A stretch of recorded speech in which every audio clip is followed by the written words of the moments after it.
One morning at Manchester United's training ground in 2006, Ruud van Nistelrooy turned to Cristiano Ronaldo during a training session and said 5 words. "Carlos Queiroz is your new father." Ronaldo's father had died months earlier. Ronaldo started crying. A fight broke out. Sir Alex Ferguson shut down the entire training session and sent Van Nistelrooy home. That was the moment that ended one of the most extraordinary goal-scoring careers in Manchester United history. So how did the man who scored 150 goals in 219 games end up here? To understand what Van Nistelrooy could have been, you have to understand what he actually was. Not good, not very good. Clinical in a way that made defenders feel hopeless. He did not score complicated goals. He did not need to.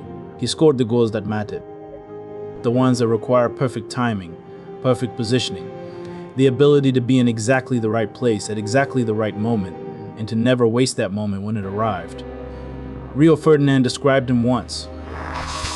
He said Van Nistelrooy was an animal in the box, that he knew before the cross came where it was going to land, that he was already moving before anyone else in the penalty area had processed what was happening. That instinct is not something you can teach. It is something very few people in the history of football have ever had. Van Nistelrooy had it. But before Manchester United, there was a story that almost nobody outside the Netherlands remembers. Van Nistelrooy did not always look like a future record-breaking striker. He started his career at Den Bosch in the Dutch lower divisions. He was a decent player, productive, but not exceptional, not the kind of player who attracted attention from Europe's biggest clubs. Then CV Eindhoven signed him, and something changed. He scored 58 goals in 66 games, not across a career, in 2 seasons. Manchester United came calling immediately. Ferguson had seen enough. He wanted him. And then in April 2000, during a training session at CV Van Nistelrooy landed awkwardly on his right knee. The cruciate ligament snapped completely. The Manchester United deal fell through. United walked away, and Van Nistelrooy spent 12 months wondering if his career at the highest level was finished before it had even started. He came back. 12 months of rehabilitation. 12 months of uncertainty.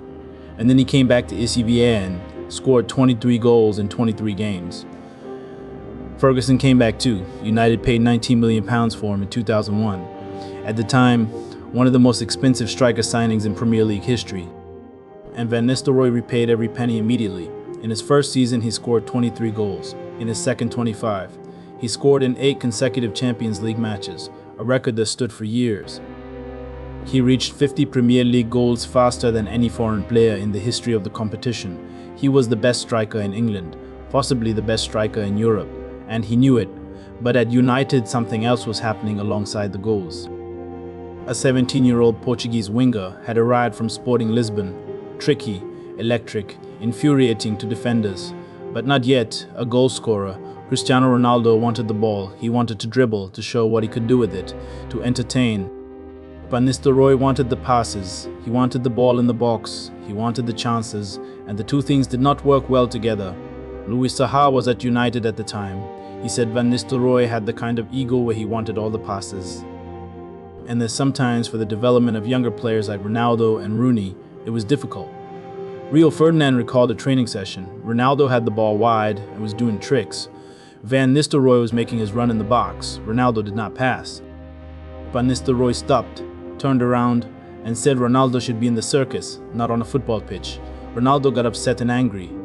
Ferdinand said some kids would have gone under from a moment like that, would have lost confidence. Ronaldo did not. He went away and became the player we now know. But the friction between the two of them never fully disappeared. Then came the League Cup final in 2006.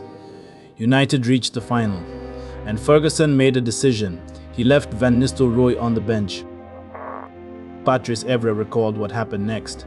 He said Van Nistelrooy was furious, that he reacted to Ferguson with an expletive that Ferguson himself later wrote about in his autobiography.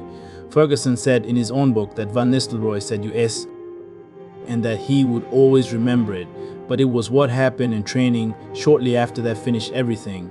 Ronaldo had just lost his father, and during a training session, Carlos Queiroz was refereeing a small-sided game. Queiroz gave a foul against Ronaldo. Van Nistelrooy turned around and said the 5 words, "Carlos Queiroz is your new father." Patrice Evra was there. It was his very first training session at Manchester United.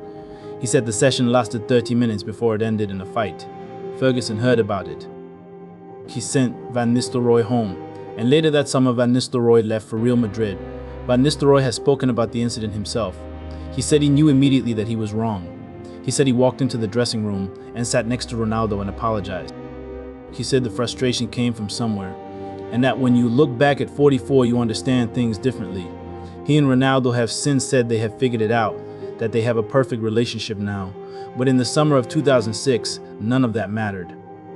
What mattered was that one of the most lethal goal scorers Ferguson had ever managed had made himself impossible to keep.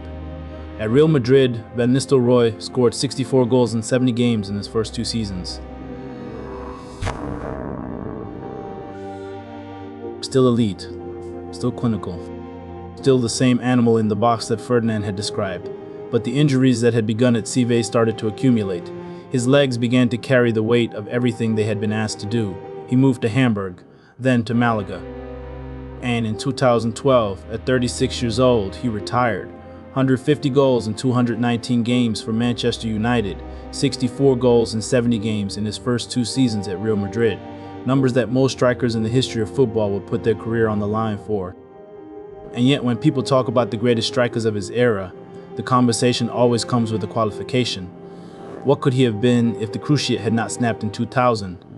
What could he have been if the relationship with Ronaldo had not fractured the dressing room? What could he have been if 5 words on a training ground had never been said? He scored 150 goals for Manchester United, and then he said 5 words, and that is how it ended.